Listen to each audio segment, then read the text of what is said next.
Selamat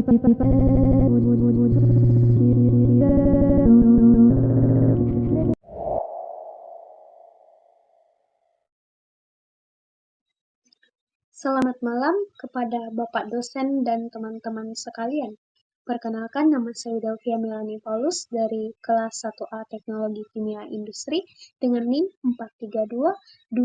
432251111. Saat ini saya akan membahas tentang daya listrik dan energi, contoh penerapannya dan manfaatnya dalam kehidupan sehari-hari. Serta saya akan mengambil 2 contoh perangkat elektronik yang ada di rumah, menghitung berapa besar energi pada kedua perangkat elektronik tersebut, lalu membandingkan efisiensi kedua perangkat elektronik tersebut berdasarkan daya dan hasil perhitungan energi pada kedua benda tersebut.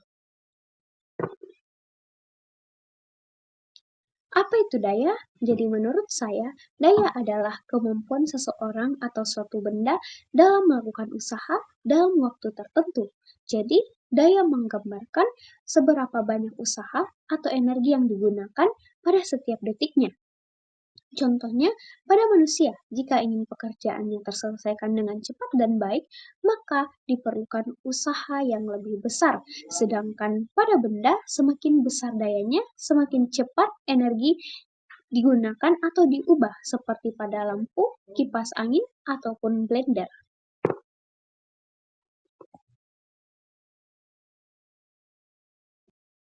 Baik, selanjutnya saya menjelaskan mengapa daya menjadi parameter penting dalam fisika dan teknik.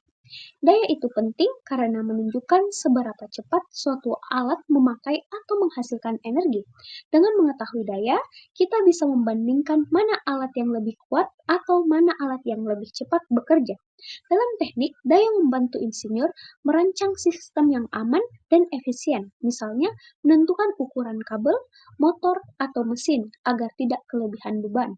Daya juga berhubungan dengan biaya listrik karena semakin besar dayanya, semakin banyak energi yang dipakai. Selain itu, daya digunakan untuk menghitung efisiensi sehingga kita tahu apakah suatu alat bekerja dengan baik atau justru boros.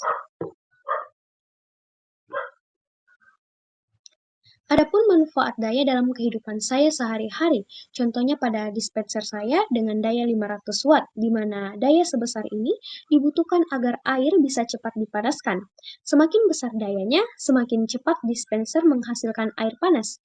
Ini menunjukkan bahwa daya menentukan seberapa cepat energi digunakan untuk memanaskan air. Selanjutnya, ada kipas angin saya dengan daya 40 watt. Kipas angin ini memakai daya yang lebih kecil, sehingga konsumsi energinya lebih hemat. Meski dayanya kecil, alat ini tetap bisa menghasilkan energi yang cukup. Ini menunjukkan bahwa tidak semua alat butuh daya yang besar, tergantung fungsinya. Baik, selanjutnya saya akan menganalisis 2 perangkat elektronik yang ada di rumah saya. Saya mengambil contoh decoder dengan daya 10 watt dan blender dengan daya 380 watt. Selanjutnya, saya akan menghitung energi yang digunakan kedua perangkat elektronik tersebut dalam 1 jam. Pertama-tama, kita mengetahui rumus untuk menghitung energi adalah E sama dengan P dikali T, di mana E adalah energi listrik, yang satuannya yang kita gunakan adalah watt-hour. Selanjutnya ada P adalah daya listrik, yang satuannya yang kita gunakan adalah watt, dan T adalah waktu pemakaian, yang satuannya kita gunakan adalah jam atau hour.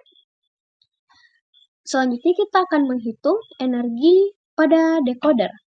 Berdasarkan rumus yang telah saya jelaskan tadi, E sama dengan 10 watt dikali 1 jam sama dengan 10 watt hour. Jadi, energi yang digunakan decoder adalah dalam 1 jam adalah 10 watt hour.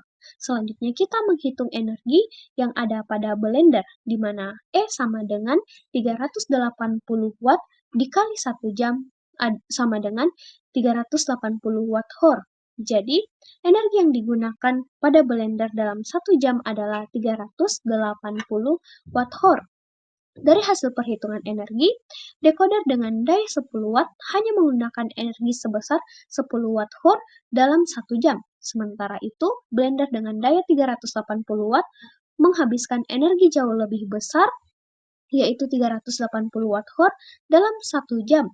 Perbedaan ini menunjukkan bahwa decoder jauh lebih hemat dan efisien karena kebutuhan energinya sangat kecil untuk menjalankan fungsinya. Sebaliknya, blender membutuhkan energi yang jauh lebih besar karena harus memutar motor dan pisau dengan kecepatan yang tinggi. Dengan demikian, berdasarkan perhitungan energi, decoder merupakan perangkat yang lebih efisien, sedangkan blender lebih boros dalam penggunaan energi. Perbandingan efisiensi kedua alat tersebut.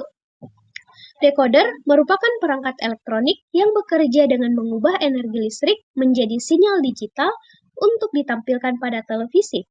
Proses ini tidak membutuhkan banyak komponen yang bergerak, sehingga panas yang dihasilkan sangat sedikit karena hampir seluruh energi yang digunakan langsung untuk fungsi elektroniknya. Decoder termasuk perangkat yang sangat efisien dan memiliki konsumsi yang sangat rendah. Berbeda dengan itu, blender bekerja menggunakan motor listrik yang memutar pisau dengan kecepatan tinggi. Proses mekanis seperti ini membutuhkan daya yang cukup besar, dan sebagian energi listrik akan hilang sebagai panas akibat gesekan serta kerja motor. Hal tersebut membuat blender secara alami lebih boros dan dibandingkan dengan perangkat elektronik yang tidak memiliki bagian bergerak. Daya sebesar 380 watt menunjukkan bahwa blender membutuhkan energi jauh lebih besar setiap kali digunakan.